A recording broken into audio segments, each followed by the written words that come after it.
During a particularly bitter battle, a soldier once more saw his terrible comrade on the battlefield. He threw his pistol into the face of an enemy.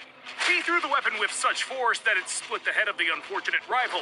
At that moment, they started firing at the man on the battlefield from their machine gun trenches. The shells decimated everything in their path with great force. Everything but the creature, since it was not human. Right before the stunned soldier's eyes, the entity transformed into a giant bat and destroyed the machine gun trenches. His allies advanced carefully, but they no longer feared the enemy, but their terrible living weapon. Several days after, the young soldier encountered the creature in his human form at the pub. At first they drank in silence, then the soldier, disregarding his own safety, broke the silence. The creature presented himself as Dean and began a lengthy drunken tirade about the past. The soldier learned that in the creature's prime, it had been a god of the Greek pantheon. Following the arrival of a new religion believing in a single creator, he was forced to move on. Since then, Dean had been wandering the globe, trying to find his place in the world. What surprised the young soldier more than anything was not the fact that a magical being stood before him, capable of transforming into monsters, but that he was an immortal god who clearly had a drinking problem.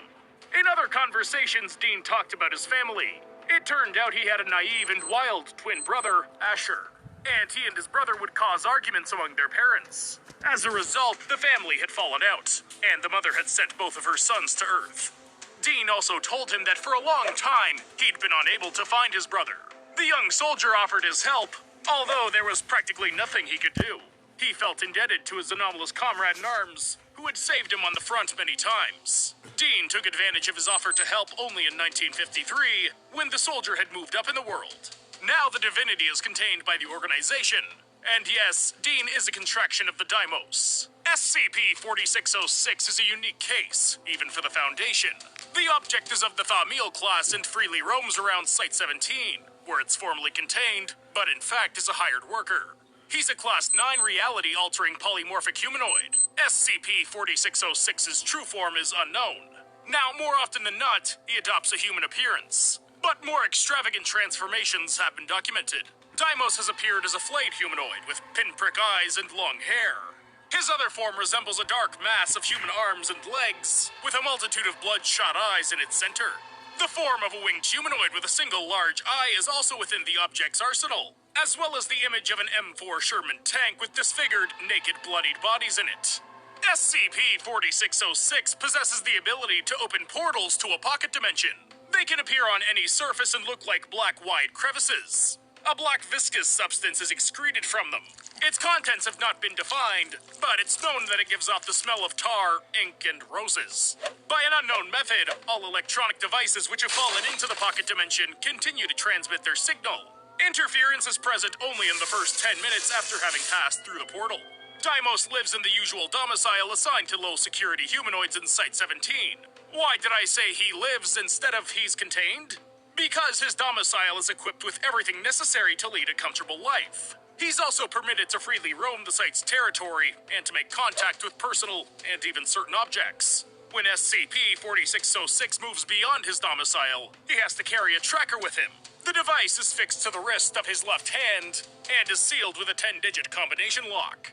SCP-4606 has been able to request additional things and everyday items. He's already acquired a notepad, a pen, a rug, and the books of Edgar Allan Poe, Stephen King, and H.P. Lovecraft. The object also has subscriptions to Time, National Geographic, and Bon Appetit. His request for cable TV is awaiting approval. If you recall, the object is classified as Thamiel and is an immortal god. So why then is he contained in such conditions, you might ask?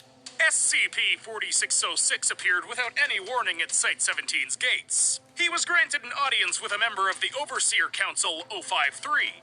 All workers who saw the object were subjected to amnestics, and the room's video surveillance tapes were modified. When 053 entered the room, SCP-4606 slowly walked up to him. Then, like friends, they shook hands and sat down to speak. The object called the council member Kid, but he reacted absolutely calmly. It turned out they had known each other since when 053 was still a young soldier during World War II. Later, the comrades in arms still kept in touch. In 1953, Deimos sent a member of the council a letter requesting him to care for his brother, who had rocked up after many years of wandering. His twin, SCP-3740, known by the names of Asher and Phobos, has now been contained by the Foundation. 053 welcomed his visitor as a good friend, which immediately broke several rules. But when his given acquaintance communicated the reason for his appearance, the council member was struck dumb. The god asked for permission to work for the organization. 053 gathered the Overseer Council and explained the situation. An ancient god wanted to be of use, and was prepared to follow established rules. To confirm the earnestness of his words, Dean presented a scroll with a contract made to seal the deal. The discussion was emotional and wild. Members of the council feared deception on the anomalous being's part. But ultimately, they decided they couldn't miss the chance of getting hold of divine powers. In accordance with his signed contract, SCP-4606 was bound to fulfill the orders of all council members, to remain loyal to the Foundation, and was not to leave the site's territory by his own will. On their part, the organization allowed him free reign of the site, mutual contact with personnel, and the ability to request commonplace things. The contract was valid for 5,000 years from the date of its signing. Following this, Deimos was dragged into the Foundation's affairs, especially when special situations required his help. In 2005, the object helped in an operation against SCP-4450, a certain anomalous subject or organization which regularly extorted money from the Foundation. The Overseer Council arrived to meet former members of MTF Row 0 who had deserted to the anomalous organization, SCP-4450 side. When the money was being transferred, Deimos opened a portal beneath the blackmailer's feet and dragged them into a pocket dimension. One of the Foundation's drones accidentally fell into the portal with him. The drone's camera recorded black tentacles dragging the former operatives through a door. From behind that door came the screams of SCP-4450 members. Then one managed to escape. Deimos later said that he'd tortured the former agents but killed no one. He made no attempt to answer remaining questions about the incident. In 2007, SCP-4606 helped to pacify the raging Abel, who had begun to destroy a containment site. Encountering each other, the creatures first introduced themselves, but SCP-76-2 then challenged the god to a battle. Deimos agreed and transported Abel to a different dimension, throwing him into a large body of water. A gigantic figure appeared above him, accompanied by a thunderous noise resembling a singing choir. It was robed in a bright light, its face enveloped in burning fire. SCP-76-2 hurled profanities at the being that had appeared, but it quickly pacified him. Both objects returned to the containment site, and Abel willingly returned to his containment room. Deimos even had to face the Foundation's main star, the hard-to-destroy reptile. The creature had broken free of its containment chamber, and SCP-4606 was sent to the place of the incident. He created a portal beneath the reptile's feet, and it fell into a container full of acid located in a precise copy of its containment room. From within the container, humanoid creatures began to form, all with the faces of Foundation workers that SCP-682 had killed. They literally tore the reptile to shreds and appeared invulnerable to its attacks. Upon returning from the pocket dimension, SCP-682 willingly entered its new containment site, and subsequent attacks to destroy its containment room fell by 10%. Deimos also neutralized SCP-2669, a cosmic probe by the name of Kevtool-1, which had the consciousness of a Class D worker integrated into it. At some point, he took over the autonomous control of the apparatus and redirected it to Earth. The return of Kevtool-1 entailed great risk, so SCP-4606 was permitted to try uploading its own consciousness to the probe's computer.